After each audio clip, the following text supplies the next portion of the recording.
10 heures passées de quelques 6 minutes, vous avez reconnu l'indicatif d'Atoufleg, l'émission de votre centre culturel juif de Marseille, le centre Edmond Fleg.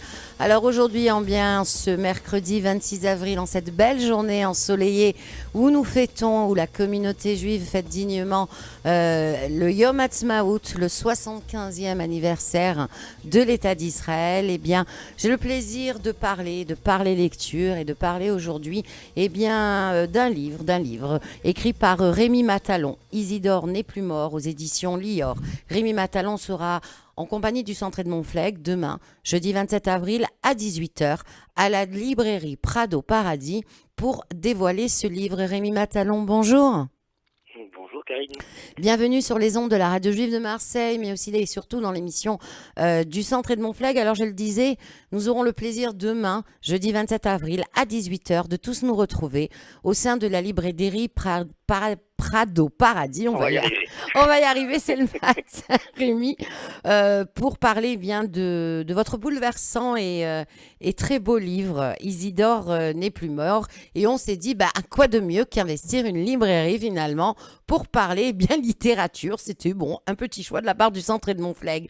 Alors quand on parle de votre livre, Rémi Matalon, c'est un livre d'amour, c'est un livre d'humour où un garçon recherche ses grands-parents déportés et s'interroge aussi sur sa judéité. On va faire aussi connaissance avec vous, Rémi. Vous êtes natif de Marseille, où vos 4 grands-parents judéo-espagnols de Salonique ont immigré dans les années 20. Vous avez été instituteur, confectionneur dans le sentier, responsable de pompes funèbres et depuis quelques années, vous vous consacrez à l'écriture. Alors, Isidore n'est plus mort, c'est votre premier roman et ce matin, on va donner un avant-goût du plaisir de se retrouver demain à 18 h pour évoquer autour d'un public plus longuement ce livre.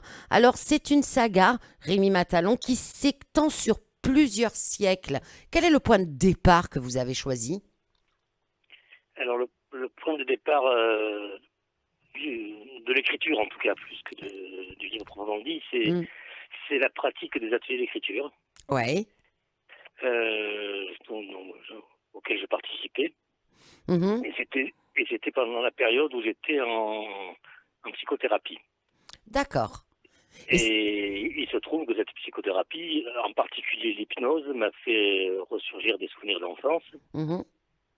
Et chaque fois que j'étais en atelier d'écriture, qu'il y avait un thème qui était proposé pour écrire, il me renvoyait inévitablement à mes grands-parents, que je n'ai pas connus, puisqu'ils ont été déportés. Et quel que soit le thème, c'était, par exemple, une fois on parlait on devait écrire sur les mains. J'ai imaginé qu'enfant, je prenais la main de mon grand-père avec qui je n'ai jamais eu l'occasion de le faire. Alors, comment vous avez...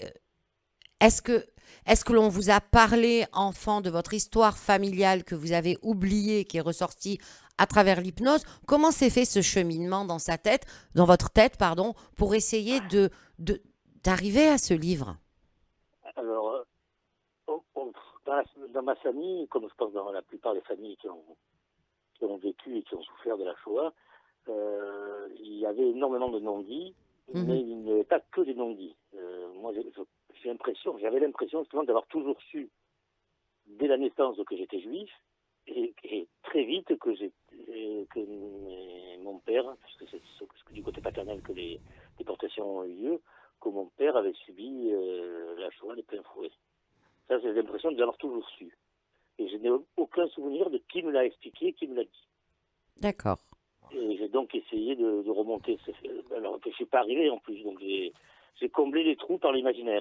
D'où un roman, voilà. Voilà le pourquoi du roman et pas de l'essai ou de D'accord. souvenir. Alors justement, vous êtes remonté quand même assez loin, puisque votre récit trouve sa source dans l'Espagne d'Isabelle la catholique. Oui, là je le rappelle juste pour le contexte historique. Mmh. En fait, je démarre surtout à l'immigration de mes grands-parents et j'imagine leur voyage entre Salonique et Marseille. Que j'imagine en bateau, je suis à peu près sûr que c'est le cas, mais j'ai pas d'informations précises là-dessus. En tout cas, ce que vous savez, c'est que dans les années 20, ils ont immigré. C'est une famille donc judéo-espagnole Absolument. qui a immigré de Mes parents sont Salonique nés à à Marseille. Salonique, tout à fait. Et ce voyage-là, justement, je pense que je l'imaginais beaucoup plus en rapport aux traversées des migrants actuels, parce que j'imagine que des corps sont jetés par-dessus bord. Je suis pas sûr que c'est existé comme ça, quoi. C'est en ça que c'est romancé, quoi. C'est assez romancé. Alors justement, eh bien, à travers toutes ces siècles, on va dire, donc vous balayez, on va dire rapidement, bon, le départ, Isabelle la catholique, oui, mais ensuite, eh bien, à partir et surtout, vous le disiez il y a quelques instants, de cette immigration de Salonique jusqu'à Marseille dans les années 20. Et vous dites, parce que j'aimerais bien aussi parler de votre héritage judéo-espagnol, Salonique, Ouais, que l'on appelait la Jérusalem des Balkans, c'est ça? c'est ça. Et Alors ça vous, aussi, qu'est-ce que vous gardez de cet héritage judéo-espagnol? alors c'est très particulier parce que moi j'ai toujours ressenti énormément de nostalgie de mon grand-père maternel là, qui a D'accord. échappé à la Shoah, enfin, de mes grands-parents maternels. Il parlait toujours de Salonique de manière presque fantasmée. Il dansait le sirtaki alors que le sirtaki n'existait pas quand il était à Salonique. Ils étaient très attachés à la nourriture qu'ils avaient là-bas. Mhm. Donc, et j'ai appris que récemment qu'en fait, les Juifs ont quand même pas mal souffert d'antisémitisme dans les dernières années où ils étaient là-bas. Oui. Et ça, mon grand-père m'en a jamais parlé. Pour lui, ça restait la Jérusalem des Balkans, quoi. Ça restait quelque chose de Mhm. merveilleux, alors que visiblement, ce que j'ai découvert dans mes lectures, c'est que ça n'a pas toujours été le cas, et c'était pas le cas en tout cas quand ils sont partis. Rémi, si on s'arrête à ce fameux et on va dire fatal janvier 1943, Oui, au déménagement forcé, etc., les étoiles jaunes, et puis tout ce que... J'imagine qu'il y a des documents d'archives et beaucoup de choses que vous avez à la suite découvert pour construire cette partie-là dans le livre. très peu. Très Très peu peu. parce que alors j'ai une tante, j'avais une tante récemment, qui elle parlait beaucoup de ça, mais que je voyais peu.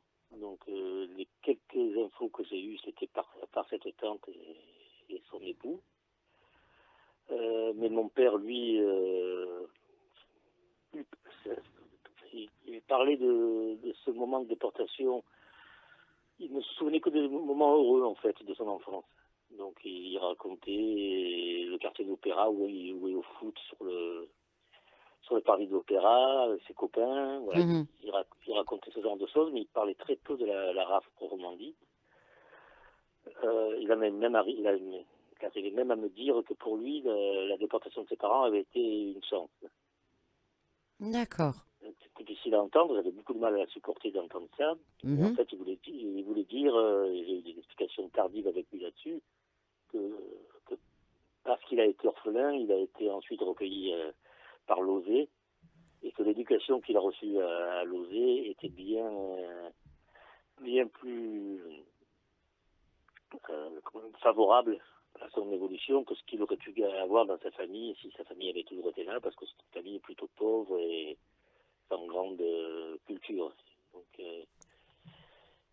quand il évoque la RAF, pour lui, c'est ça. Ça lui a Mhm. ouvert des portes qu'il n'aurait jamais pu ouvrir. C'est plutôt terrible comme histoire, mais c'était ça la version officielle dans la famille. Est-ce que dans ce livre, Rémi, vous aviez envie de rendre hommage à votre famille, de parler de votre histoire, de votre héritage familial? Et est-ce que parallèlement ou pas, vous êtes questionné aussi sur votre judéité? C'était le Oui, moment de un peu recadrer les choses. absolument. Au départ, c'était vraiment l'idée de redonner vie à mon grand-père et ma grand-mère qui ont été déportés, qui n'ont pas eu de sépulture, donc comme tous ceux qui sont partis et qui ne sont jamais revenus de ce bord. C'était vraiment le faire exister. Euh, et donc j'ai écrit la moitié du bouquin est en rapport avec ça. Et c'est plutôt, je m'apercevais que ce que j'écrivais était plutôt plombant quoi, pour les Mhm. lecteurs. J'ai voulu compenser ça par un chapitre sur deux, raconter plutôt mon enfance et le faire de manière plus humoristique que ce que je faisais quand je racontais les moments sombres de la Shoah. Oui, parce que c'est ce que je disais en prémisse de cette interview. C'est un livre d'amour, c'est un livre d'humour. Et c'est un garçon qui recherche ses grands-parents, mais c'est un garçon facétieux en réalité. Oui, oui, je crois que je l'étais réellement. J'ai C'est pour l'impression que vous sortir. l'étiez réellement, hein. D'accord. Et sur ma recherche de la judéité, c'est assez tardif, ça correspond à l'écriture du livre Mhm. et de ma psychanalyse. Euh, pour moi, ça reste un mystère d'être juif, parce que je sais absolument que je le suis. J'ai aucune gêne à le revendiquer, au contraire. Mais j'allais dire un blackout, en tout cas je ne peux pas dire un rejet, mais j'ai un vrai problème avec la religion proprement dite. Mais ça ne m'empêche pas de me dire juif et de me savoir juif. Donc j'ai cette Mhm.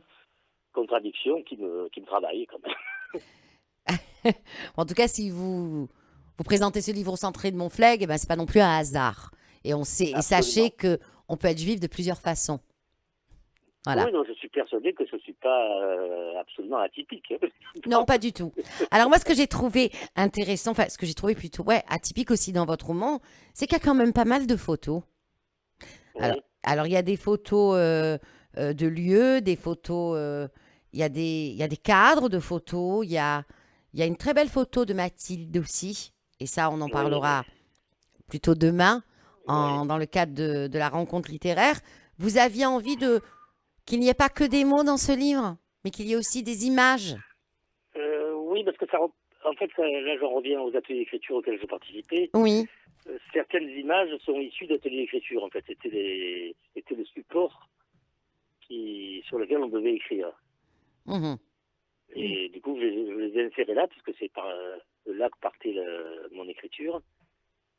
Ça, c'était pour une partie des images. D'autres images sont des images plus personnelles, Oui. euh, et- mais qui m'ont aidé à écrire. Par exemple, D'accord. il y a une image d'un cadre dans lequel sont les photos de mes grands-parents. Il se trouve que ce cadre est posé dans une bibliothèque chez moi contre un livre qui est un livre de contes d'autrefois. Et j'ai mis la photo de cette bibliothèque et de ce cadre à coller à ce livre.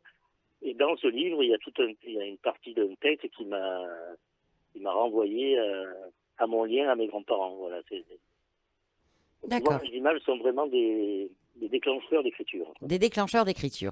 Eh bien, Rémi Matalon, je rappelle à nos auditeurs que votre premier roman, Isidore n'est plus mort, est sorti aux éditions Lior, que c'est avec une immense joie que l'on se retrouve demain, jeudi 27 avril, à 18 heures, à la librairie Prado Paradis, pour converser avec vous, pour que le public puisse vous rencontrer et parler de ce magnifique livre, parce que moi, ça a vraiment été un coup de cœur. Je vous remercie, Rémi, et à demain. Merci à vous, Karine, et à demain, et avec grand plaisir. Au revoir.